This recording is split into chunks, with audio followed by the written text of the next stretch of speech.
Rádio Sutatensa começou sendo uma emissora de um povo, que contava com o apoio do obispo dessa arquidiócese e que no ano de 1953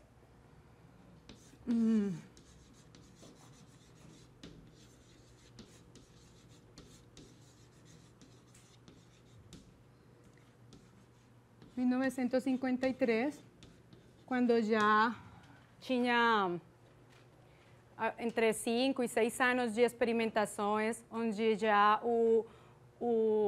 tinha como propósito principal alfabetizar os camponeses através da rádio, começa a se expandir, começa seu período de expansão. Então, esse processo de expansão de Rádio Sutatensa tem que ver com o ascenso do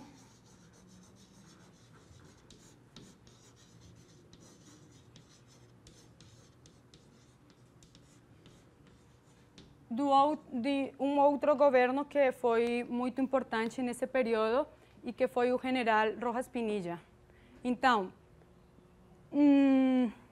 frente aos confrontos violentos que estavam acontecendo, a saída que encontraram as elites dos dois partidos foi criar um governo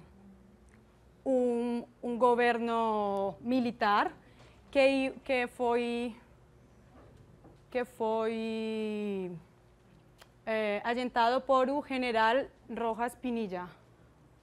O seu nome Gustavo Rojas Pinilla, que no ano de 1953 chega ao poder com uma proposta também não partidária, pouco similar ao que estava acontecendo no começo do século, não partidária e com o apoio dos dois partidos, com o apoio da igreja e com o apoio também dos jornais, que nesse momento tinha muita influência e importância nas discussões políticas desse momento.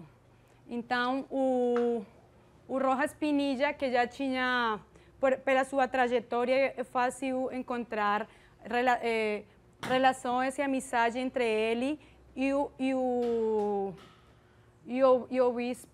obispo Crisanto Luque, o padre que foi mestre do Joaquim Salcedo, quem criou as escolas radiofônicas. Rapidamente, o Rojas Pinilla incorporou a Rádio Sutatensa como uma das políticas do Ministério da Educação Nacional.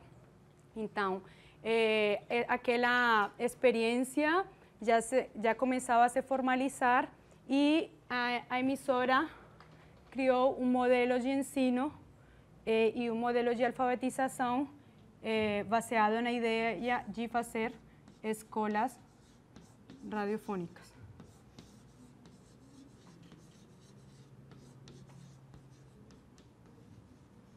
Onde, em termos gerais, o que se propunha era entregar aparelhos de rádio nas casas dos camponeses para eles escutar os programas radiais e assim melhorar a situação de analfabetismo que existia no país nesse momento, mas também catequizar, levar a palavra de Deus e oferecer diferentes programas de educação que não estivessem em contra da igreja, ou seja, totalmente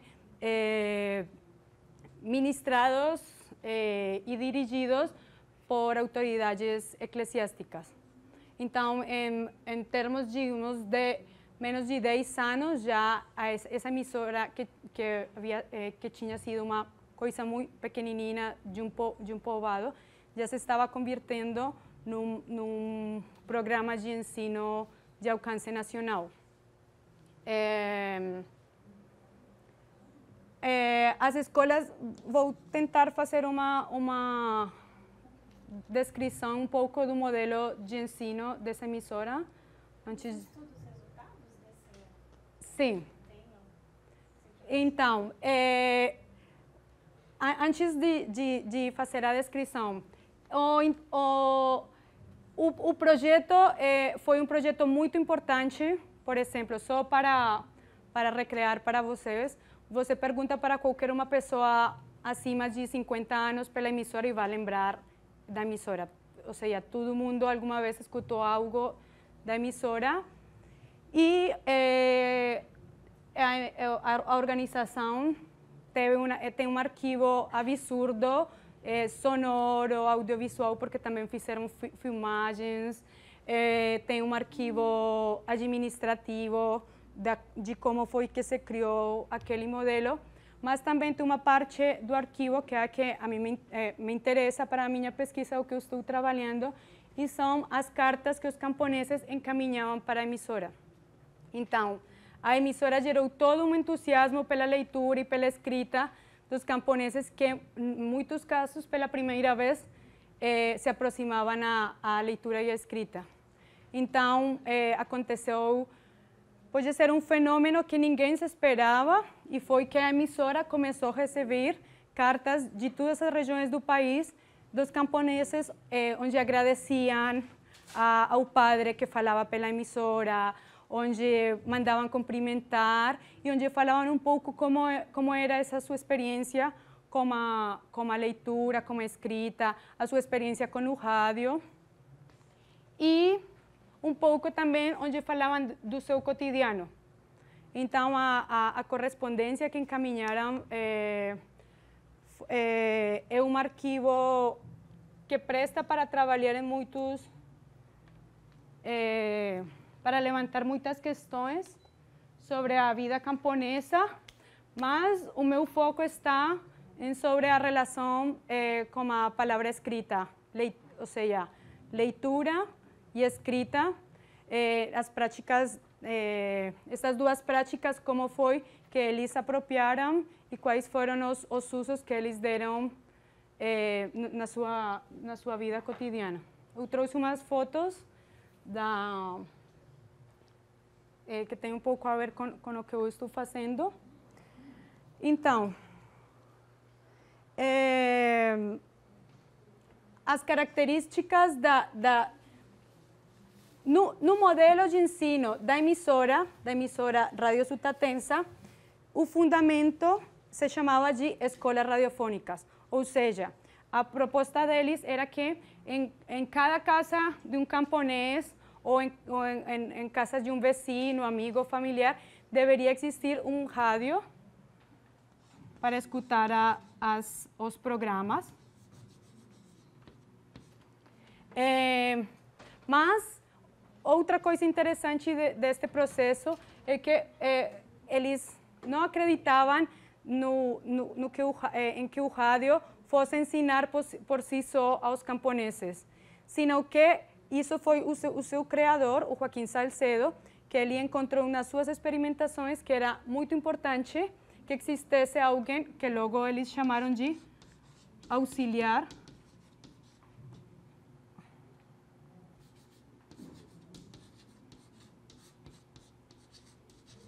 imediato.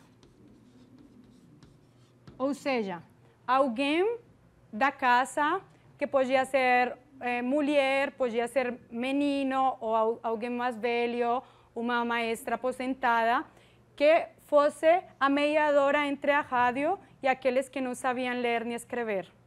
Então, o auxiliar imediato tem umas características importantes porque, por exemplo, rompia um pouco com a organização, a ideia do poder do patriarca, por exemplo.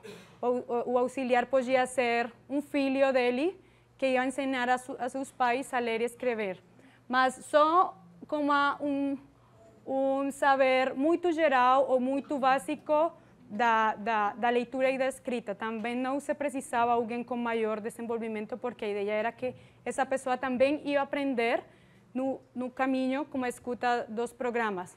Então, o auxiliar imediato, e também criaram algo que para mim é muito importante, que é uma produção editorial.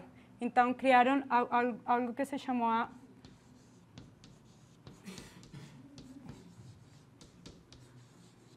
la Biblioteca del Campesino.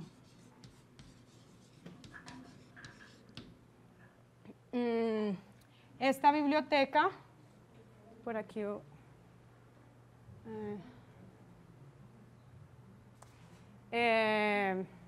essa biblioteca era uma coleção de livros que se suponiam deviam ser os livros mais adequados para um camponês. Ou seja, criaram primeiro o livro do alfabeto, que era o que eles aproveitavam para suas aulas.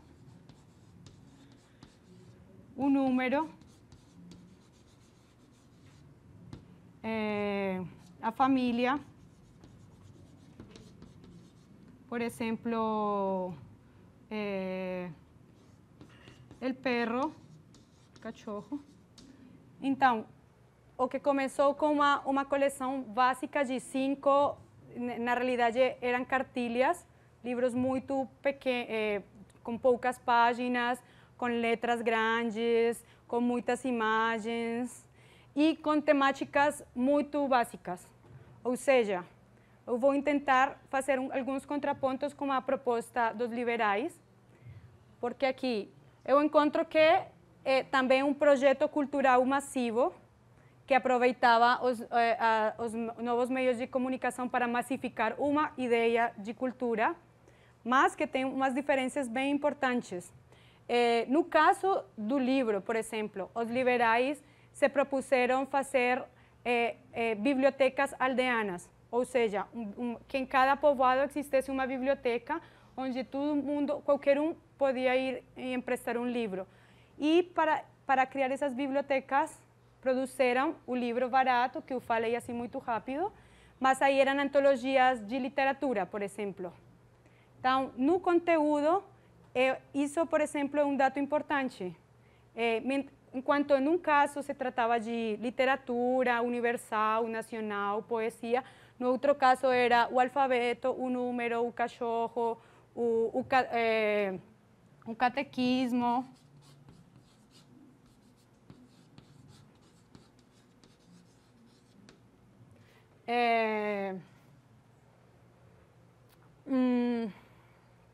Também, os liberários usaram a rádio para multiplicar, para educar, mas nunca se propuseram criar escolas radiofônicas e nunca pensaram em uma intermediação feita pelos mesmos camponeses, porque sua proposta também estava focada na escola republicana, na escola tradicional.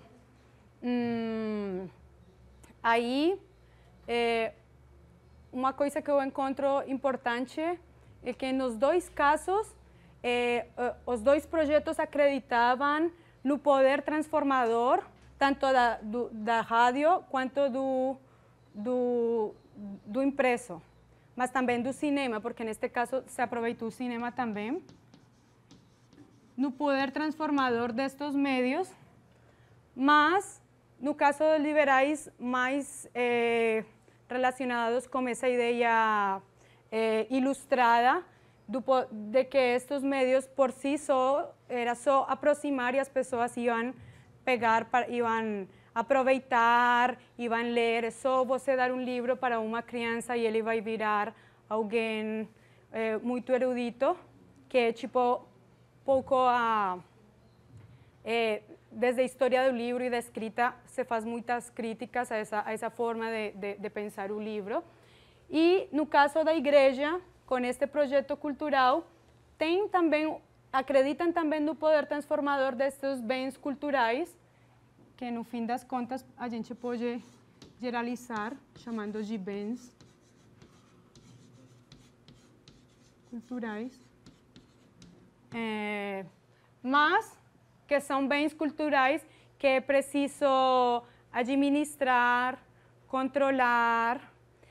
São bens culturais que você não entrega e pronto, sino que tem que manter um acompanhamento e um ensino das suas formas legítimas de apropriação.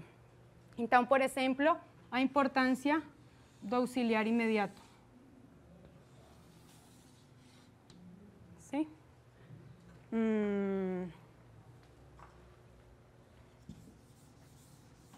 Eu só deixei isso aqui do auxiliar imediato, porque uma das características deste programa é que criaram toda uma cadeia e uma estrutura de intermediações entre, vamos dizer, o camponês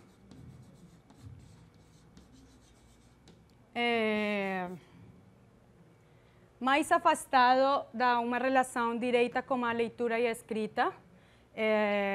Eu não quisera usar a palavra analfabeto, mas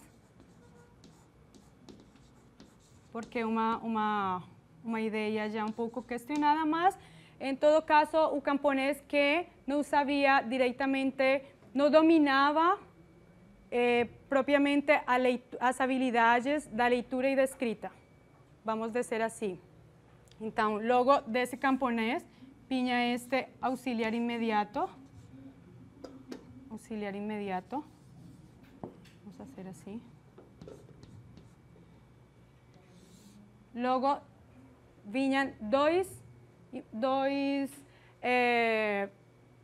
pessoas importantes que já tinham um lugar de liderança nas comunidades ou nos povoados camponeses. Isto era o auxiliar parroquial. Então, o auxiliar imediato só precisava ter qualquer uma habilidade, como a leitura e a escrita, como já falei, e aí a organização em cada povoado escolhia um auxiliar parroquial, que era aquele que organizava as escolas radiofônicas do seu povoado. Ou seja, num povoado podiam existir, dependendo da aceitação, dependendo do desenvolvimento que a organização conseguisse numa região, podiam ter 50 escolas radiofônicas num povoado, enquanto outro podiam ter 3 ou 5. Mas este auxiliar parroquial, ele devia organizar todas essas escolas radiofônicas, levar os rádios, que no começo a organização entregava de graça, já logo depois começou a cobrar um valor muito pequeno pelos rádios. E aí também o representante parroquial, que era aquele que tinha uma conexão com a organização já diretamente em Bogotá. Mas todas estas pessoas eram camponeses, aqueles que algum auxiliar parroquial podia logo ir virando um líder camponês que já tinha outras responsabilidades frente à organização. Por exemplo, receber os livros e distribuir, ou receber os formulários das provas e entregar, porque os programas de alfabetização tinham uma duração de 1 ano e no final tinham que apresentar provas. Então, aí, tudo isso era uma cadeia de intermediações que era orientada por o párroco, que era o chefe direito destes líderes, dessas pessoas que desenvolviam atividades, trabalhos para a organização. O que eu estou tentando agora analisar são as diferenças entre uma e outra região, tentando ver com variáveis como a filiação política, a influência ou não da igreja. Em muitos casos, a partir das cartas que eu estou analisando, o párroco podia ser muito ativo, apoiando aos líderes para a criação de novas escolas, ou o párroco podia estar totalmente desligado do processo e tudo isso vai aparecendo nas cartas. Mas, contudo, ele garantizava um pouco que o conteúdo, a leitura dos livros, a escuta da rádio estivesse fosse bem feita pelos alunos, mas também pelos mediadores que trabalhavam nessa questão.